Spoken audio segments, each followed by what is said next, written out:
Орша районы Иске Ошыт ауылында Сәйәрә Фәтхрахмановна олысы да, кішісі де яқшы біле хәтерлей. Сәйәрә ханым 40 елдан артык гомерен Иске Ошыт авылы клубына багышлаған. Орша районы Иске Ошыт авылында оештырылган истәлек тактасы кую тантанасын Фәннур Хәсәнов һәм Таһир Хәсәнов күреп кайтты. Тулырак алдагы видеоязмада.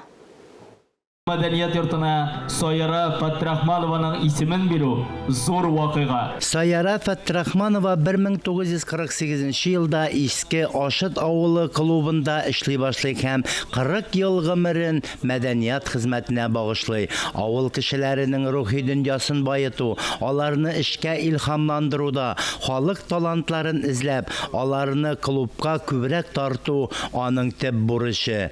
Әле яңа гына килен булып төшкән 19 яшьлек кызны мондый җаваплы эшкә тотынуы бераз куркыта, әлбәттә. Әмма авыл халкы аңа баласытып карамый. Киресенчә, яшь клуб мөдиренә хөрмәт һәм зур ышаныч белән карыйлар һәм бүгенге көнгә кадәр шушы халәт саклана. Хатирәләр яңара, сагыну хисләре, истәлекләр барлана. Бүген ул үзе кайткан кебек. Үземдә шул яшьлеккә кайткан шикелле булдым. Сәйәрә аягына килгән шикелле булдым. Мин аның белән 70-80 елларда эшләдем. Инде шактый вакыт узган бит. Менә шул эшләгән вакытлар онытылмый. Ничек онытылсын, андый кешеләр онытыла торган түгел. Ул вакытта ул бит бөтен районны мәдәниятен шаулатты. Сәйәрә апаның үзенә килгәндә бик гади инде, гади гына апа, эшенә караганда шундый тыңгы белмәс, фантазиялы, әллә нәрсәләр уйлап табучы мәдәният өлкәсендә шундый кеше булып истә калды ул безнең. Шуңа күрә шушы исемне киләчәктә дә авылның яшьләре мәдәният өлкәсендә кешеләр шуны күреп, тагын да эшкә рухланып яшәсеннәр иде. Мин аның хезмәтенә әлдә сокланам. Ул авылда мәдәният хезмәткәре түгел иде, ул шым педагог иде. Авыл яшьләрен тәрбияләде, һәрбер гаиләгә үтеп керде. Алар белән уртак тел таба белде. Нинди генә каршылыклар булуга карамастан халык театрын оештырып, һәрбер мероприятиенең бөтен ничкәлеген уйлап бетереп, ул бөтен авыл халкын сәхнәгә тартты. Шуның белән ул безнең истә күңелгә бик тирән кирип калды. Һәм һәр даим без аны һәр көнне искә алабыз. Үзең үлсәң, җирдә исемең калсын. Сагынып искә алырлык. Үзеңнән соң җирдә изең калсын. Синең издән атлап барырлык. Чыннан да атлап барырлык эз калдырган кеше турында. Көндезен колхоз эшендә булса, кичләрен клубта үткәрә Сәйәрә ханым. Яшьләр дә, өлкәннәр дә концерт спектакльләргә бик теләп катнаша. Галиаскар Камалның Банкрот, Кәрим Тинчуринның Казан сөлгесе, Зәңгәр шәл, Американ, Мирхәйдәр Фәйзинең Галия Бану, Асыл яр, Күзләр, Сүнгән йолдызлар, Ул кайтты һәм башка бик күп пьесаларны сәхнәләштерәләр. Бу күргәзмәдә Сәйәрә апаның сәнгать юлы эшләгән эшләре тасвирлана. Сәйәрә апа 1928 елның 15 июлендә дөньяга Иске Ошыт авылында дөньяга килә.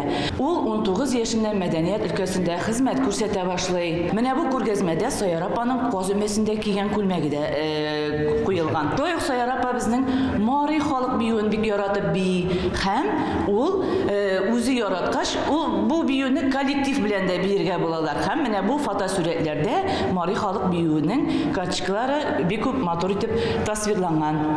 Һәм Сәйәрә апаның күргәзмәдә Мари халык киеме дә эленеп тора. Шулай ук Сәйәрә апа безнең 1982 елда Сәйәрә апа җитәкләгән драм коллектив халык театры исемен ала. 1984 елда Сәйәрә Фәтхрахманова Тайсырның атказанган мәдәният хезмәткәре исеме белән бүләкләнә. Ул безгә ничектер туганда булды, ул дуста булды, ул иптәштә булды, ул үзебезнең килер иртәрәк күчтәләр дә бакый дөньяга. Сәйәрә апа инде хәйран гына бәхетле озын гомер кичерде, яшәде.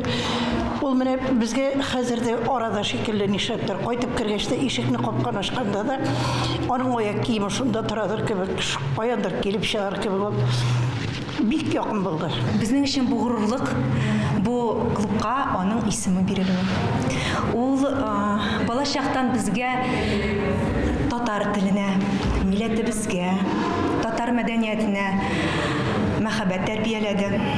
Дөрестән дә бүген безнең районыбызда гына түгел, республикабызда дип әйтергә була. Шушы бик зур тантана, бик зур вакыйга безнең менә шушы иске Ашыт мәдәният йортына инде бөек шәхесебезнең Фатрахманова Саяры Гыйбадулла кызының исеме бирелә. Бу инде моны инде тәкъдим белән чыккач, Фидина табый да чыкты инде Фатрахманов, шуннан соң менә авыл җирлегеннән дә шушының авылдан да тәкъдим итүчеләр булды. Безнең инде менә район җитәкчесе, район башлыгы инде Илшат Нуриев моны күтәреп алды. Әйдәгез оештырабыз, нишләп оештырмаска, биргә кирәк, андый шәхесләрнең исемен мәңгеләштерергә кирәк дип шундый тәкъдим белән чыкты. Бөек шәхес һәм шушы шәхесләрне безгә онытмаска кирәк. Безгә моны киләчәк буынга бирергә кирәк. Безгә инде моны дөрестән дә менә шушы тарих битләрне алтын каләм белән язырга кирәк. Киләчәк буынны тәрбияләп үстерергә кирәк. Татарстанның булачак халык артисты Фердинанд Фәтхи тормыш юлын сәнгать белән бәйләвендә дә әнисе Саяра ханымның өлеше бик зур. Бүгенге көндә менә шушы авыл мәдәният йортына, Иске Ашыт мәдәният йортына безнең әниебезнең исеме бирелде. Татарстанның атказанган мәдәният хезмәткәре, Арча районының мактаулы гражданины, әнием Саяра Гыйбадулла кызы Фатрахманова була. Бик куанычлы көн, мин уйлыйм, әнием дә минем куанып ята торгандыр. Бу тамашаны күреп белеп.